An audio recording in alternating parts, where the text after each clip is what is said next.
Ազգային ժողովի պատգամավոր Էդմոն Մարուքյանը գրությամբ դիմել է վարչապետ Հովիկ Աբրահամյանին, առաջարկելով շարունակել կառավարության օպտիմալացման ռեֆորմը և կրճատել նաև փոխմարզպետների հաստիքները։ Պատգամավորը հիշում է, քաղաքական կոալիցիա կազմելու ժամանակ 2003 թվականին որոշվեց, որ Հայաստանի Հանրապետության մարզերում մարզպետների տեղակալների թիվը պետք է ավելացվի։ Եվ հիմա հաշվի առնելով մեր տնտեսական վիճակը,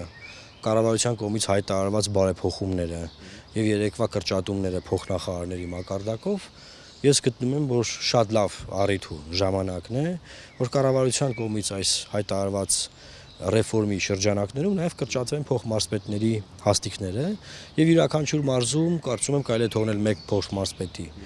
հաստիկ, որ եթե մարզպետը բացակայում է, ինչ որ փոխարինող մարդ լինի։ Երկրորդ տարբերակը կա, որ ընդհանրապես չթողնել որևէ փոխմարզպետի հաստիկ եւ մարզպետի բացակայության ժամանակ մարզպետարանի վարչություններից մեկի ղեկավարը կարող է փոխարինել, որտեղ ամեն դեպքում մարզպետն է հանձնարարում իրենով փոխարինի։ Մնացյալ մասով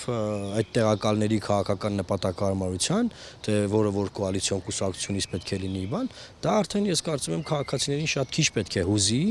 եւ հիմա շատ լավ ժամանակն է, որ նաեւ դրա հաշվին մենք կարողանանք տնտեսումներ անել եւ կրճատել այդ ավելնորդ հաստիկները։ Մարուքյանը նկատում է փոխմարզպետներից յուրաքանչյուրին համայնքային բյուջեի հաշվին սպասարկում են քարտուղարուհիներ, վարորդներ, կցված են ծառողական մեքենաներ, հավելելով այդ հաստիկների կրճատումը մարզպետարանների արդյունավետ աշխատանքի վրա որևէ բացասական անդրադարձ չի կարող ունենալ։ Պաշտոնի նկարագրության այդ անձնագրի տեսանկյունից եթե մենք փորձենք հասկանալ, որևէ ինչ որ առանձնացված գործառույթ չկա։ Կան մարզեր, որ ոլորտներ են իրար մեջ բաժանել, հա, ասենք մի մարզպետ, փոխմարզպետը այս ոլորտով զբաղվում, մյուսը այն մյուս ոլորտով, բայց եկեք մի հատ ավելի գիտեք սթափ նայենք իրավիճակին։ Եթե մի քիչ էլ խորամուխ լինենք, կհասկանանք, որ մարզպետարաններն էլ ընդհանրապես կարելի է ռեֆորմի ենթարկել եւ հասկանալ տարածքային կառավարումը մենք ինչպես ենք իրականացնում։ Ամեն դեպքում ես կարծում եմ խոշորացման ծրագրի երկրորդ փուլը պետք է լինի այն, որ մենք ոչ թե ունենանք մարզպետարաններ, այլ խոշոր համայնքներ ընտրովի ղեկավարով եւ այս փուլում, այս պահին հիմա շատ հեշտ, շատ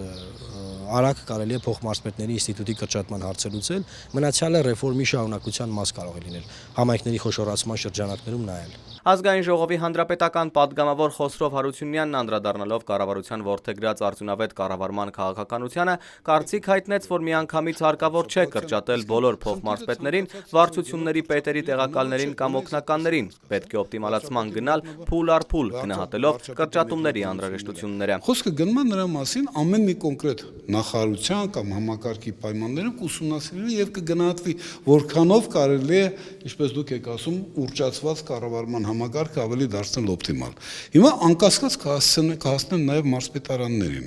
Անկասկած, եթե մենք նախարարների տեղակալների, չէ, կներեք, այստեղ կներեք գյուղապետարաններին ոչ ոք իրավունք չունի մոտենալ։ Գյուղապետարանները դրանք սեփական բյուջեով սպասարկվող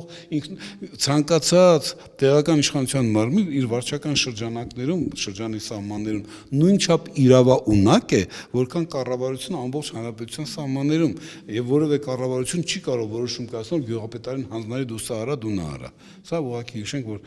միջև այսինքն մարզպետարաններն իրար անկասկած կառավարությունը կհասնի։ Արթուր Հովհաննիսյան, Սիրանուշ Պապյան, Սևակ Սողոմոնյան, Առաջին լրատվական։